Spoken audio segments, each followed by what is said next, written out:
Bismillahirrahmanirrahim. Assalamualaikum warahmatullahi wabarakatuh.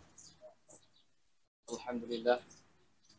Wassalatu wassalamu ala Rasulillah wa ala alihi wa sahbihi wa mawala. Amma ba'd. Sahabat Masih Podcast yang dirahmati oleh Allah Subhanahu wa taala, dimanapun Anda berada, pada hari yang berbahagia ini, saya Muhammad Balia Malkan kembali menemani Anda 1 jam kemudian, 1 jam ke depan, yang tentunya dalam program Masih Podcast membahas tentang ilmu dan kehidupan. Dengan tema pada hari ini yang boleh dikatakan dengan tema yang cukup menarik untuk dibahas, yaitu keberkahan pada seorang murid. Selain untuk mengetahui kita selaku pelajar bagaimana cara mendapatkannya keberkahan, juga untuk mengetahui agar kita jangan dijauhi dengan yang namanya keberkahan. Pada hari ini kita Masih Podcast menghadirkan seorang ulama muda dari Aceh Selatan, seorang pimpinan Dayah Darussalamah di Desa Trimuduro, Kecamatan Sawang, Kabupaten Aceh Selatan, yaitu Abi Fitri Mulyadi. Kita sapa dulu beliau. Abi Fitri, bagaimana kabar? Alhamdulillah sehat. Boleh Abi menceritakan sedikit pengalaman Abi semenjak dari dalam keadaan menuntut ilmu hidayah dulu sehingga Abi menjadi seorang pimpinan dayah di masa sekarang. Assalamualaikum warahmatullahi wabarakatuh. Alhamdulillahirabbil alamin, wassalatu wassalamu ala asyrafil anbiya'i wal mursalin wa ala alihi wa ashabihi ajma'in. Dan terima kasih. Jadi bertepatan dengan pada tahun 2003, jadi saya pertama-tama mengaji dulu di Dayah Darul Hasanah Asingkili, yang dipimpin pada saat itu oleh seorang ulama, yaitu Abuya Syekh Zamzam Hisham yang berasal dari Sawang. Dan juga saya masih mempunyai hubungan kerabat dengan beliau, yaitu cucu beliau, tapi bukan cucu kandung. Jadi selama saya di sana, jadi saya menuntut ilmu, di samping ada ilmu agama dan juga sekolah di Singkil. Maka setelah itu saya berpindah ke Dayah di Lamatu, Darul Muarif. Jadi banyak pengalaman-pengalaman sebagai seorang santri yang memang kadang-kadang yang membuat kita susah ataupun senang, itu biasa kita lalui pada pengajian-pengajian ataupun pada menuntut ilmu agama. Cuma pengalaman saya yang sangat membekas sehingga saya pada saat ini menjadi seorang pimpinan dayah adalah takzim kepada seorang guru. Karena pengalaman saya dulu waktu di Aceh Singkil di Darul Hasanah, yang bahwa pada saat itu 2003 masih dalam keadaan konflik. Masih dalam konflik, maka hampir semua sanak kerabat daripada keluarga besar Syekh Haji Zamzam Hisham, yang sebaya, yang seangkatan dengan saya, pergi ke Aceh Singkil. Karena di sana aman, tidak ada konflik. Ada yang mengaji saja, ada yang sekolah, dan ada ingin mengamankan diri. Jadi termasuk saya dan juga dengan teman-teman sepupu saya pada saat itu mengaji sambil sekolah. Maka manakala sudah tamat sekolah tingkat man di situ, maka saya ingin berpindah juga, karena ingin mencari pengalaman di dayah-dayah yang lain. Termasuk saudara sepupu saya, dia minta pindah dayah. Saya juga, karena ada saudara saya itu dikasih oleh Abu untuk pindah ke dayah yang lain, sementara saya tidak dibolehkan. Dan ada juga saudara yang lain, dia bukan ingin pindah kuliah, ingin pindah sekolah, tapi dia ingin melanjutkan kuliah. Jadi beliau pun mengizinkan kawan saya ataupun adik sepupu saya itu melanjutkan kuliahnya di Banda Aceh. Tapi saya berpikir pada saat itu mungkin kalau kita pindah daerah tidak dibolehkan. Kalau kita ingin lanjut kuliah dibolehkan. Maka saya juga minta ingin pindah, alasannya ingin pindah dari daerah itu. Alasannya mau kuliah seperti kawan saya yang kuliah diizinkan oleh beliau. Maka saya meminta kepada beliau, panggilan saya dengan bahasa Acehnya, Cik, saya ingin kuliah. Dia bilang, tidak boleh, kamu di sini saja. Maka saya katakan pada saat itu, kenapa namanya si Jalin? Kenapa si Jalin itu Cik kasih? Maka dia bilang, kamu cucu saya. Kamu cucu saya, maka kamu tetap dengan saya di sini.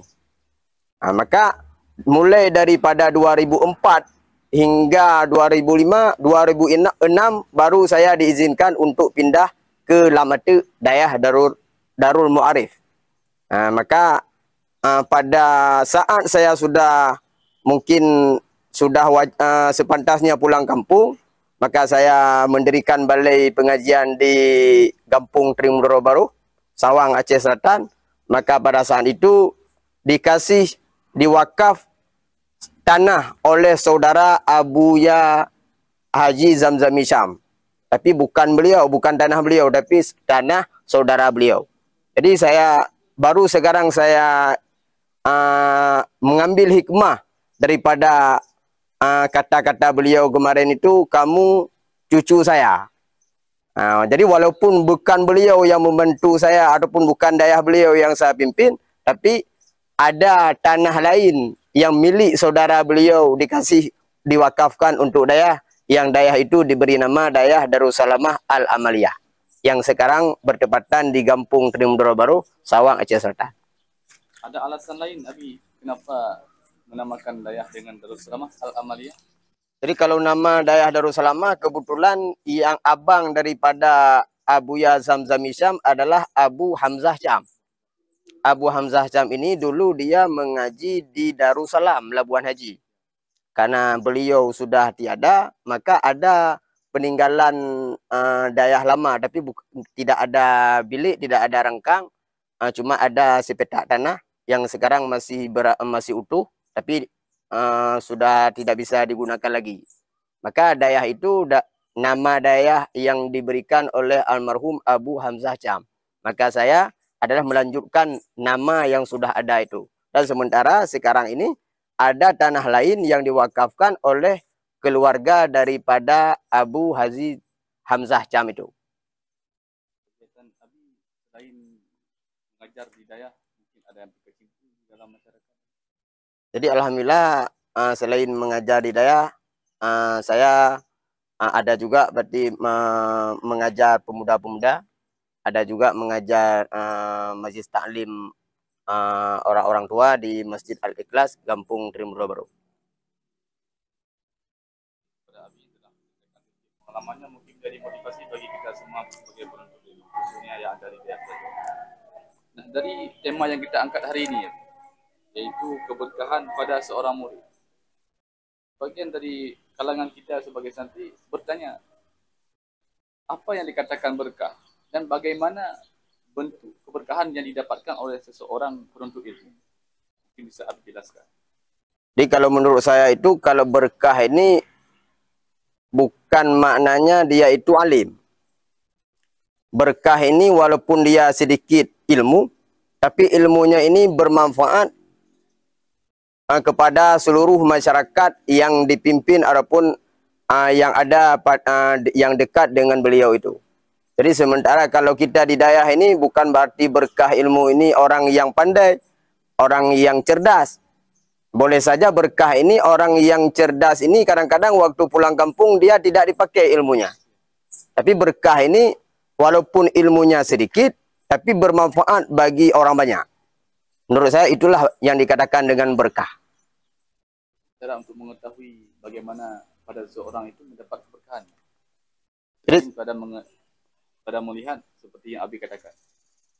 Jadi salah satunya kita melihat, kita tahu bahwa ilmu itu berkah, kita ada mengajar.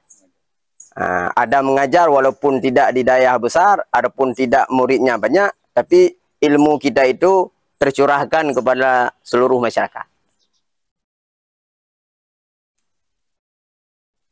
Untuk mendapatkan keberkahan bagi kita santri, mungkin ada banyak cara untuk mendapat keberkahan tersebut.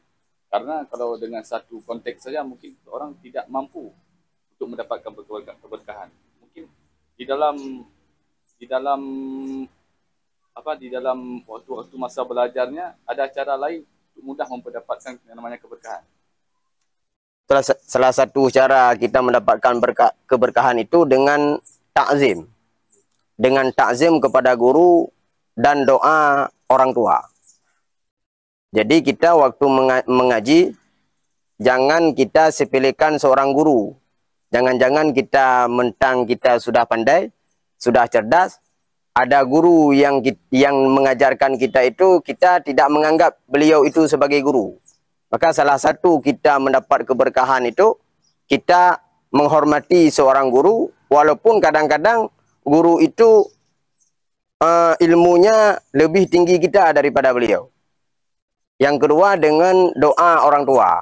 Maka doa orang tua ini sangat diperlukan untuk kita mendapat keberkahan. Karena banyak cerita-cerita, pengalaman-pengalaman orang-orang yang pada saat beliau itu pandai, cerdas, waktu waktu menjalani kehidupan, ataupun waktu beliau itu belajar, apakah belajarnya belajar agama ataupun dunia, cuma gara-gara tidak ada doa daripada seorang orang tua, maka kadang-kadang akhirnya beliau ini gagal sukses.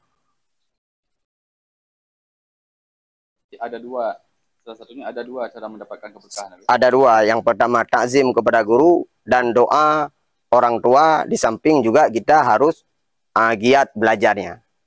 Selain cara takzim kepada guru, Abi katakan menghormatinya.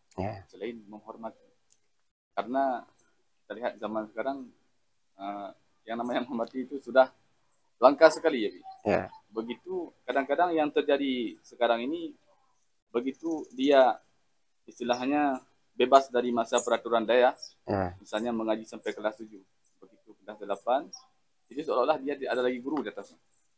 Itu bagaimana? Jadi salah satu kita takzim kepada guru itu, yang pertama tidak melakukan sesuatu yang tidak disukai oleh guru kita. Tidak melakukan sesuatu yang tidak disukai oleh guru kita. Dan tidak berpendapat kepada pendapat yang bertentangan dengan pendapat guru kita. Itu salah satu mungkin cara takzim kepada guru kita. Walaupun kadang-kadang pendapat yang kita berpendapat itu lebih benar daripada pendapat guru kita, tetapi kita jangan mengedepankan pendapat kita itu sementara masih ada guru kita. Sampai ke tahap itu. Sampai ke tahap itu cara takzim kepada seorang guru itu. Ada juga kita dengar Nabi cara mentakzim ilmu, ya. Sehingga berkah, bukan hanya takzim kepada guru. Kadang-kadang ada juga kita dengar konteksnya takzim kepada dayah. Itu bagaimana kriterianya? Takzim kepada dayah itu maknanya, kalau kita takzim kepada guru, tentunya kita takzim kepada dayah sang guru. Artinya, salah satu kita takzim kepada guru, apapun yang bersangkut dengan seorang guru itu, maka semuanya kita harus takzim. Termasuk keluarga beliau, anak-anak beliau, dayah beliau. Itu semuanya kita harus menghormati. Termasuk di dalam sebuah kitab, ulama-ulama besar itu waktu mengajar di atas balai, kadang-kadang beliau duduk, lalu berdiri. Ditanya oleh sang murid, "Hai Syekh, kenapa mengajar ada duduk, ada berdiri?" Maka dibilang oleh seorang guru itu, "Ada anak guru saya yang sedang bermain di bawah." Maka menghormati anak beliau juga menghormati seorang guru. Mungkin bisa Abi jelaskan, Abi kan? Ya. Dari dari masalah-masalah yang pernah kita dengar. Misalnya kan bahkan sudah terjadi. Saya dapatkan dalam budaya begini. Dia begitu menghormati seorang guru. Ya. Tetapi kadang-kadang peraturan di dalam daerah itu dia ingkari. Cara kita lihat itu sudah bertentangan keduanya. Ya. Dia menghormati guru, justru tidak menghormati peraturan yang ditetapkan oleh guru. Itu gimana? Berarti dia tidak menghormati guru. Tidak menghormati guru. Tidak menghormati guru. Karena peraturan yang diterapkan di daerah itu peraturan guru. Maka orang-orang yang tidak mematuhi peraturan yang ditetapkan oleh sang guru, walaupun kita itu patuh kepada guru, berarti sama juga kita tidak patuh. Artinya ada arahan sang guru yang kita tinggalkan. Berarti itu sama juga tidak ta'zim kepada guru. Kadang ada juga begini, Abi, kan di daerah itu kita sudah dibentuk per lokal. Ya. Dengan beda-beda guru malamnya, guru paginya. Ya. Kadang-kadang sebagian murid ini hanya menghormati gurunya saja. Guru lain dianggapnya bukan guru saya. Itu bagaimana? Jadi yang sebenarnya yang ikatan itu yang pertama orang yang mengajar kita. Orang yang mengajar kita itu ada juga yang pengajarnya. Guru kita punya guru. Guru-guru itu juga punya guru.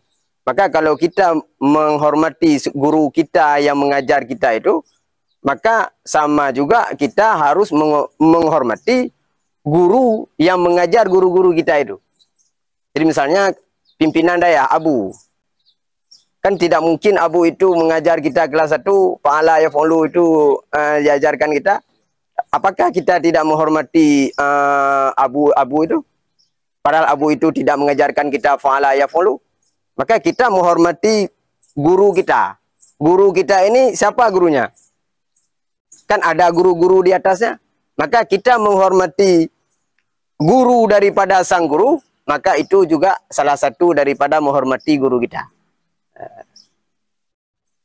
Jadi kalau untuk misalnya tidak ada keterkaitan, tadi kan, tidak ada keterkaitan antara sanad ilmu guru kita dengan ustaz yang lain misalnya. Ya. Itu sikap seorang murid terhadap guru daripada sahabat kita misalnya. Ya. Guru daripada sahabat kita ataupun guru daripada rekan kita yang berbeda di mana menuntut ilmunya. Maka dari awal saya katakan tadi, apapun yang berhubungan dengan guru kita, maka semuanya itu harus kita menghormatinya. Seperti kawannya, anak-anaknya, kerabat-kerabatnya, dan guru-guru yang lain yang tidak ada bersanad dengan kita, itu adalah kawan guru kita. Walaupun beliau itu tidak mengajarkan kita, tapi guru kita itu mengajar kita. Maka kita menghormati guru-guru yang lain, itu sama juga seperti kita menghormati guru-guru kita. Karena teman guru kita.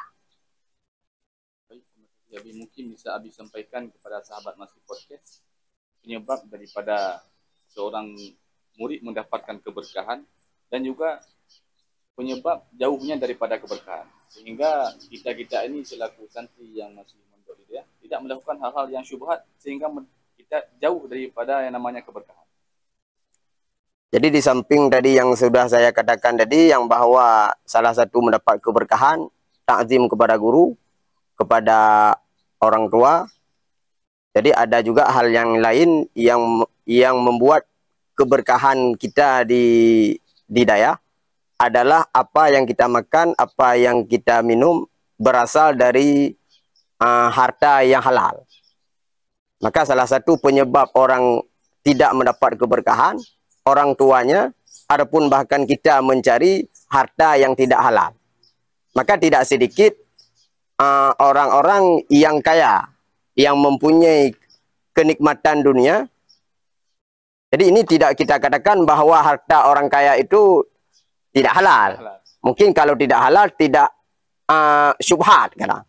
Maka kenapa yang betah di daerah itu anak-anak yang kita katakan kurang mampu. Karena harta orang yang kurang mampu ini kadang-kadang jauh daripada syubhat. Maka keberkahan adapun orang yang sukses ini adalah orang yang berasal daripada keluarga kurang mampu. Tapi kalau keluarga yang mampu, mungkin patut dikatakan bahwa mungkin hartanya itu berasal, kalaupun tidak dari haram, mungkin ada syubhatnya.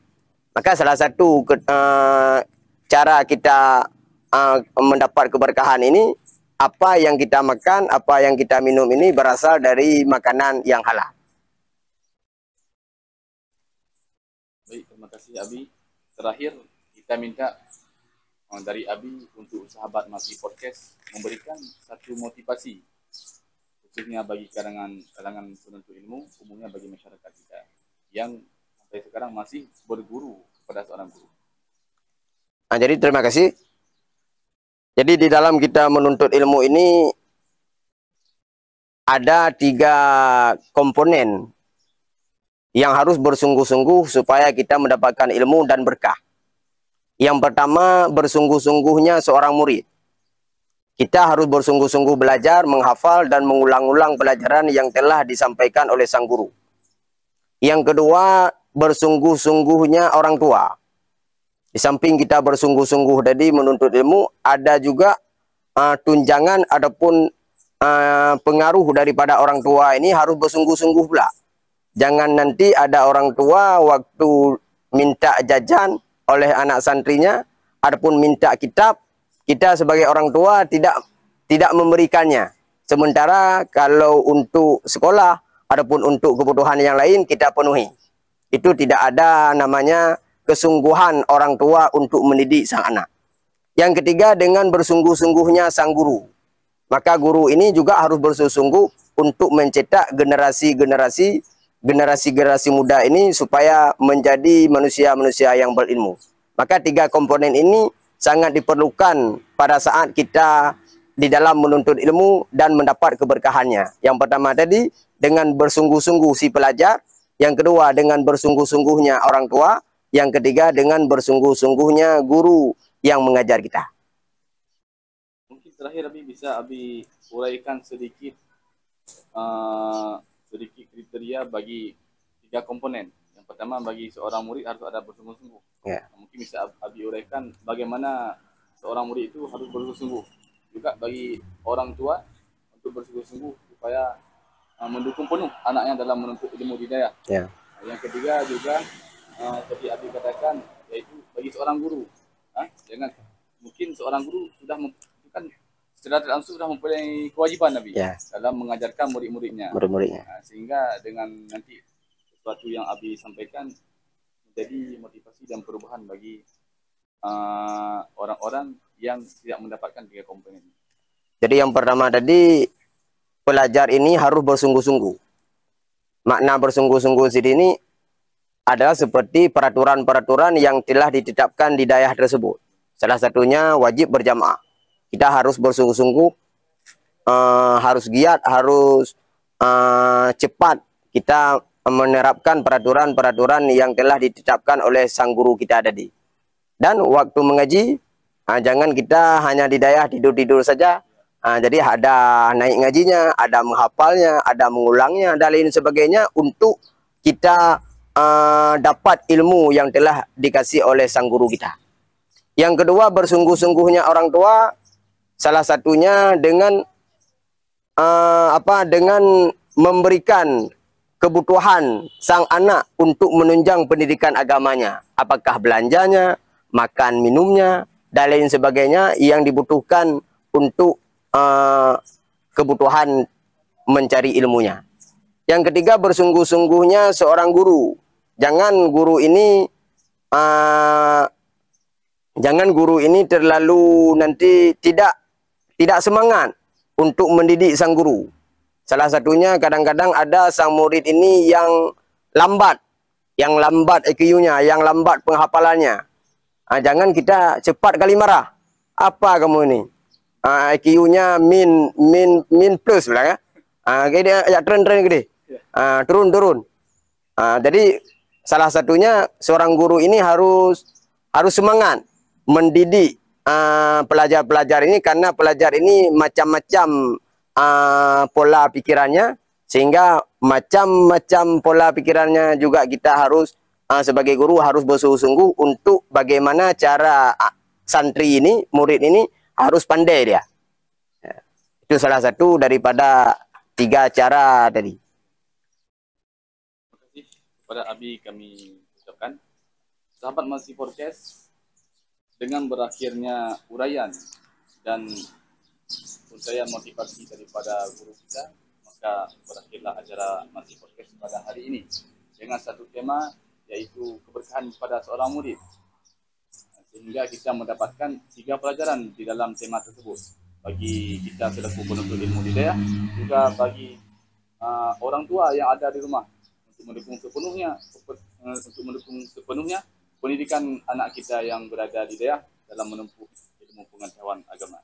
Juga bagi seorang guru dalam mengajarkan ilmu kepada seorang muridnya. Semoga dengan uraian tersebut kita menjadi termotivasi dalam belajar dan mengajar ilmu agama. Baiklah sahabat Masih Podcast, cukup di sini acara kita pada hari ini. Jangan lupa ikuti terus acara Masih Podcast melalui akun YouTube Masih TV dan juga akun Instagram Masih Podcast dan juga akun TikTok Masih Podcast.